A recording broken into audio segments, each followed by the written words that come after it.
Hey guys, it's RealFan220 here again. I know it's been a while since my last video, and that's obviously my fault. But I do have an update for you today, just to kind of point out a few things that I've purchased. And the reason there has been a large gap between the past video is just because I was expecting to get what I ordered a little sooner, but still hasn't come. So I've decided, just so I can keep things moving, I'll update you on what I got, and then when it comes I'll do another update as well as a review. So the first thing I want to point out is that I ordered a HO scale SD70ACe from Bachmann, and they're doing Norfolk Southern's Heritage Unit program on both the GEVO and the ACEs. Right now, for the SD70ACes, I think the schemes they have are Jersey Central, Wabash, I'm going to forget these, Virginian, the Erie one, and New York Central. And then for the GEVOs, you have Pennsylvania, Lehigh Valley, Southern, Georgia, or Central Georgia, and, ooh, I'm going to forget one. And Nickel Plate Road. Sorry, I forgot that last one.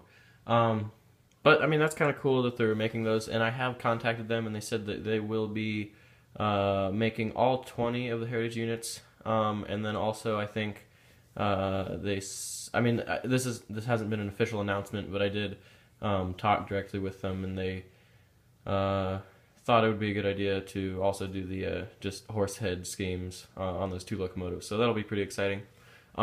But of those schemes, I did order the Jersey Central SD70ACe.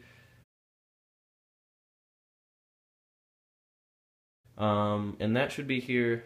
They said early March, but it's kind of past early March at this point.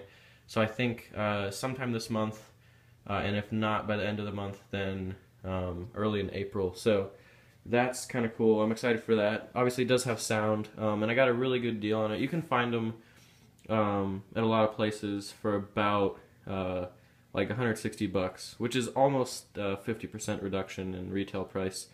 So that's kind of cool, and I'm excited for that to come. Obviously, it's probably not going to be, in detail at least, competing with the Athearn Genesis version, but at the same time, it's not a bad locomotive, and I'm kind of looking at this as like Bachmann's reintroduction to the quality diesel market. And just from pre-production photos of the locomotives, they look really good. And I know there's some things that people are going to nitpick about, like it looks like they don't have separately applied grab irons on the nose, but really it's not that big of a deal for me. It looks like an SD70ACe. It'll probably sound good, and I'm hoping it'll run well as well. So if you really want to add metal grab irons, you can go ahead and do that. Just file down the molded on ones. But not all of them are like that. I mean, I look at the top of the nose, and there are still grab irons there. And they got all the prototypical details right as well. I think there are a few that aren't there, but I remember Athearn Genesis highlighted like the just like the pull-off panel on the engineer side right behind the cab to access equipment near the like inverter cabinet and stuff. They also added the headlight blanking plate on the nose, I think. And then a few other details. Oh yeah, they got the PTC equipment up on top of the cab. And I'm not sure about the ECP stuff on the pilot. And there's also some oil equipment right above the tank on the left-hand side of the locomotive, which I don't think Bachmann included, but really it's not that hard to make if you want to do it. But they got a lot of the prototypical details down, and I'm excited for that. And I'll stop talking about that now. I kind of rambled on for a while. But really quick, another thing that I got is this Burlington Northern 4,000 cubic foot covered hopper. And as you can see, I did weather it. It's a really nice model. It's Athearn ready to run, as well as this car. And you can see there's a little walkway warping there, but I'll just glue that down. So these cars are exactly the same besides paint scheme. And the weathering I did, I basically just took some oil paints and created a wash. I ran that along the walkways up there, and it looks pretty good. Those used to be really shiny, and they are see-through. You can see. Let's focus. Okay. It is see-through, but it really dulled those down. I also went ahead and did some rust streaking along the side there, and in general it just gave a nice streaked look. And then just to get some like road grime, if you step back you can see the kind of like the dirt along the sill a little easier, and that looks pretty good, I think. So I'm happy with that. And another thing I did, which is kind of a new technique, which really makes trucks look good. And you can't see it here, the lighting's not really great, so sorry about that. But I completely painted the trucks in burnt umber artist oils, and then I actually went ahead and put some weathering powders on top of that, so it didn't look so like smooth. Because if you've ever looked at like the metal used in trucks and stuff, it's usually a little rough and it kind of looks porous. Obviously it's not because it's metal, but it kind of gives it a rough texture. Because if you just left the oil paints on there, it gives it like a streaky painted on appearance. And the powders just give it kind of like a powder coat look and really dulls it down, so can't really see that. But I did that to the trucks and then also painted the wheel sets as well. So that's looking good. And then actually, just another quick thing, this isn't a new purchase, but I did weather this car. And as you can see, I'm kind of going with the no airbrush theme here. So this one I just completed the other day using kind of the same techniques as the BN boxcar.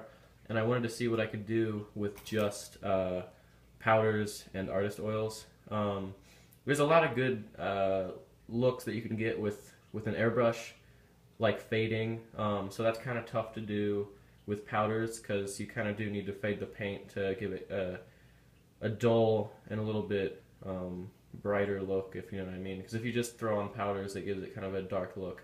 And in natural lighting, that looks fine.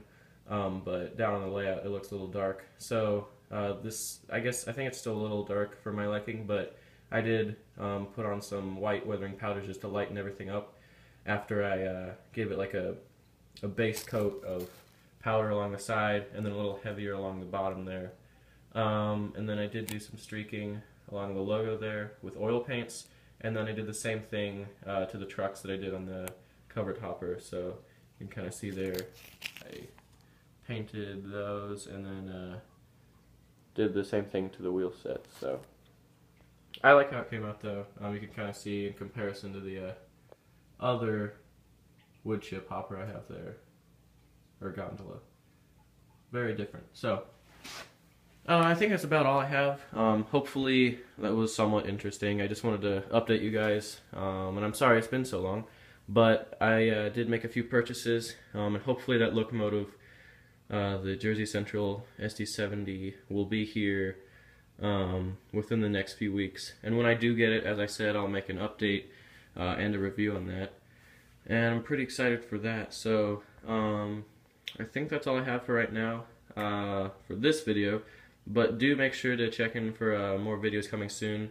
I haven't really had anything other than updates for the past few months, but that's just because I haven't really had time. But I am planning on doing some like how-tos on weathering after I try a few things out, because I'm still kind of like experimenting with new techniques, and I want to see like if I want to share any of those for ones that like work, I guess. And then I'll also have some reviews and running videos coming soon. So thank you guys for watching another video, and I hope to see you soon.